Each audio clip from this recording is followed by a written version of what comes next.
qui est le rapport du président. Monsieur, Ah, bon, là, là, tu peux sortir ton speech. Là, OK. Chers membres, partenaires et amis de l'APESIC, l'année 2023-2024 a été marquée par des défis importants dans l'industrie de la construction. Nous avons dû naviguer dans un contexte économique difficile, caractérisé par une hausse marquée des coûts de certains matériaux, une pénurie persistante de main-d'œuvre et une baisse significative des mises en chantier résidentielles, exaspérée par la montée des taux d'intérêt. En parallèle, plusieurs projets publics et gouvernementaux ont été retardés ou suspendus, ralentissant davantage le dynamisme du secteur. Malgré ces embûches, nous avons su maintenir le cap grâce à notre engagement ainsi qu'à celle-ci des bénévoles siégeant sur nos comités de travail. Nous avons intensifié nos efforts pour soutenir nos membres et défendre leurs intérêts auprès des principaux intervenants de l'industrie, notamment la CNESST, la RBQ et le Conseil du Trésor. Nos principales réalisations en 2023-2024. Accompagnement des membres et dossiers stratégiques. Nous avons concentré nos efforts pour préparer nos membres à relever les défis de notre industrie. En collaboration avec la FQAESC, Fédération québécoise des associations d'entrepreneurs spécialisés en construction, nous avons travaillé sur des dossiers majeurs, notamment le projet de loi 51, adopté en mai 2024. Ce projet modernise l'industrie pour accroître la productivité, pallier la pénurie de main-d'œuvre et accélérer les grands projets d'infrastructure. La réforme de la loi R20. Nous avons analysé ses implications pour informer nos membres et les accompagner dans sa mise en œuvre. La nouvelle réglementation de la CNESST. Nous avons clarifié les exigences liées à la silice cristalline et aux méthodes sécuritaires des tâches et fourni des outils pour leurs applications.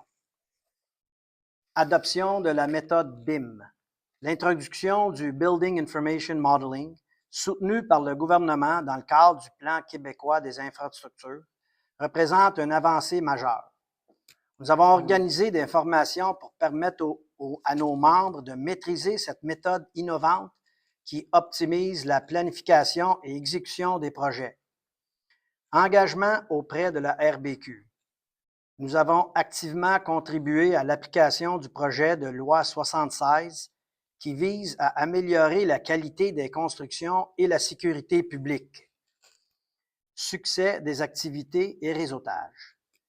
Nos événements de réseautage ont favorisé des échanges enrichants permettant aux membres de partager leur expérience et préoccupations dans un cadre convivial. Création du Comité Québec. Ce comité renforce la participation des membres de l'Est dans les discussions sur les enjeux régionaux. Amélioration interne. Nous avons simplifié nos processus administratifs et introduit un système de paiement par carte de crédit pour faciliter les inscriptions et les transactions. Perspective pour l'avenir. Malgré l'incertitude économique liée aux politiques commerciales internationales, nous demeurons optimistes. Le secteur résidentiel devrait rebondir grâce à une baisse des taux d'intérêt et à des projets ciblant la crise du logement. Nos priorités pour 2025 incluent réforme des licences. Nous travaillons avec la RBQ pour une certification distincte pour les entrepreneurs spécialisés. Loi sur les paiements rapides. Nous soutenons l'adoption rapide des règlements pour inclure les municipalités et commissions scolaires. Négociation équitable. Nous militons pour plus de flexibilité dans les horaires et des ajustements justes pour les travaux en région. Formation continue. Une plateforme de formation verra le jour au printemps pour outiller davantage nos membres. Et remerciements. Je tiens à exprimer ma profonde gratitude aux membres du conseil d'administration et au comité pour leur engagement indéfectible. À nos commanditaires, dont le soutien est essentiel à nos initiatives. À notre directeur général, Guy Parent, pour son leadership exceptionnel et ses contributions marquantes, notamment dans son rôle au sein de la FQAESC.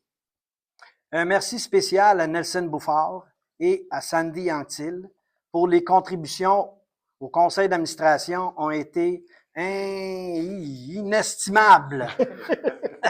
En conclusion, l'année 23-24 a été une période de défis, mais grâce à notre collaboration, nous avons su promouvoir les intérêts de nos membres et dynamiser notre industrie.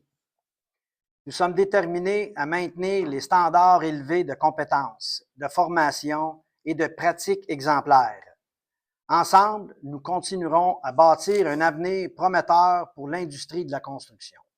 Merci à toutes et à tous pour votre confiance et votre soutien. Bonne soirée.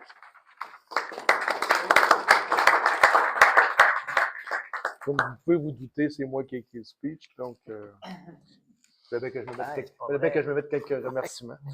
Non. Merci, M. le Président. Parfait. On est rendu au numéro 6.